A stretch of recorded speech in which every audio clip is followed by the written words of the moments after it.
Selamat petang, salam sejahtera. Terima kasih karena bersama dengan saya di Nazilin Unity Channel. Tahniah kita ucapkan kepada Datuk Sri Anwar Ibrahim kerana ini berita yang paling hebat sekali. Insya Allah kerajaan perpaduan ada jodoh yang panjang, kata Mat Sabu. Tapi sebelum itu, saya nak kongsi dengan kamu satu cerita yang paling menarik sekali daripada Ahmad Maslan. Dan ini dapatan daripada analisis saya, apa yang dia ucapkan. Kerajaan pimpinan Datuk Sri Anwar Ibrahim memang sah tidak akan tumbang walaupun Perikatan Nasional walaupun Barisan Nasional dan Pakatan Harapan kalah dalam 6 negeri, mereka tidak akan berjaya menjadi kerajaan di persekutuan. Rupa-rupanya ada rahsia yang kita tak pernah tahu antara calon Barisan Nasional UMNO dalam PRU 15 yang lepas, tapi didedahkan sendiri oleh Ahmad Maslan. Kerajaan perpaduan tidak mungkin akan tumbang kerana 30 ahli parlimen UMNO tidak mungkin akan keluar parti. Kenapa? Saya kongsi dengan anda. Kerana menurut Ahmad Maslan, perjanjian dalam PRU yang lepas ialah sesiapa yang antara mereka keluar parti atau meninggalkan parti kena bayar RM 100 juta kepada parti.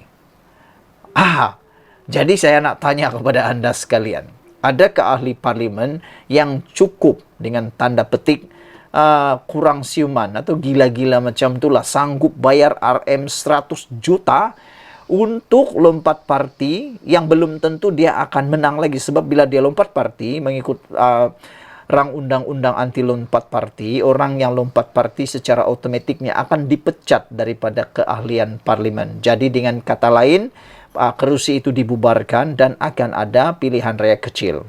Siapakah orang yang sanggup bayar 100 juta dan belum tentu lagi menang dalam PRK tersebut? Kerana kita lihat ramai yang telah pun mengkhianati mandat rakyat terlibat dalam langkah-langkah menjatuhkan kerajaan sebelum ini. Apa yang terjadi dalam pilihan raya baru-baru ini? Semua mereka kalah, tidak menang. Jadi itu mungkin hukuman daripada rakyat itu sendiri ataupun pengundi itu sendiri.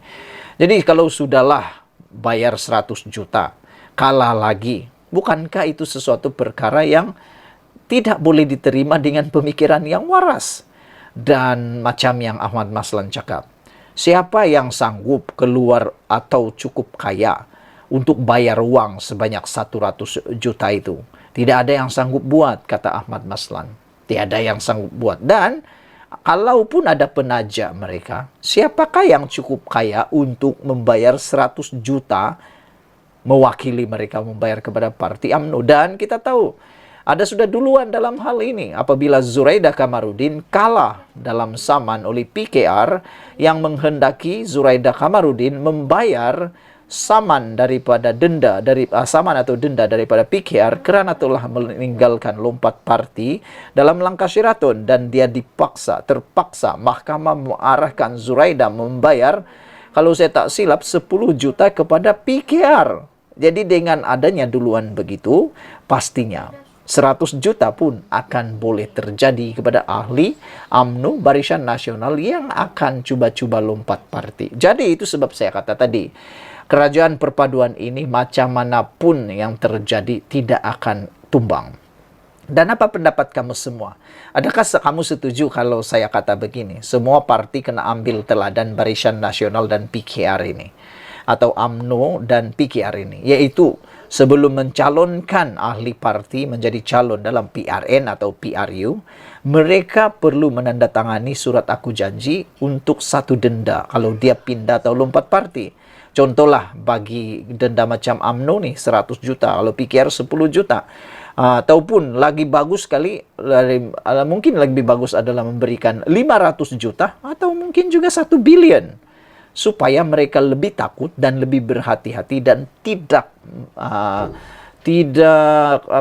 menodai amanat ataupun mandat yang diberikan oleh rakyat kepada mereka. Kalau kamu setuju dengan pendapat saya ini, sila tinggalkan dalam ruangan komen berapakah denda atau hukuman yang boleh diberikan kepada mereka yang cuba-cuba lompat parti ini, cuba-cuba untuk meninggalkan parti yang boleh menyebabkan ketidakstabilan negara. Saya pikir negara kita tidak stabil baru-baru ini kerana berlakunya pertukaran demi pertukaran, pertukaran demi pertukaran, dan telah menyebabkan para pelabur menjadi kurang yakin dengan keadaan ekonomi Malaysia, disebabkan oleh keadaan politik Malaysia yang kurang stabil pada waktu itu. Dan itulah sebabnya saya agak setuju dengan dikatakan oleh Mat Sabu ini, bahawa insya Allah kerajaan perpaduan jodoh panjang, kata beliau. Mat Sabu optimis hubungan kerjasama yang terjalin dalam kerajaan perpaduan ketika ini akan bertahan lama. Beliau berkata perpaduan tersebut akan kekal disebabkan keberkatan daripada pilihan orang tua. Katanya beliau sering memberi contoh yang berkaitan dengan fasa perkahwinan. Macam kita berkahwinlah, anak teruna dibanting Selangor, anak dara pula dibaling Kedah. Kedua-dua mereka ni sekalipun tak pernah tengok, hanya orang tua-tua sahaja yang tolong uruskan. Masa akad nikah pun, si lelaki tak tengok lagi bakal isteri. Isteri pun tak tengok lagi bakal suami. Semua wali dan saksi yang tanda tangan. Insya Allah, kita ini kerajaan perpaduan kerana orang tua-tua kita pilih. Jodoh kerajaan perpaduan ini panjang, katanya dalam satu ceramah baru-baru ini. Sedutan ceramah tersebut turut dimuat naik di Facebook rasminya hari ini. Untuk rekod, Dun Morib menyaksikan pertandingan 1-1 antara calon Pakatan Harapan PH Hasnul Baharudin dan Rosnizan Ahmad yang mewakili Perikatan Nasional PN.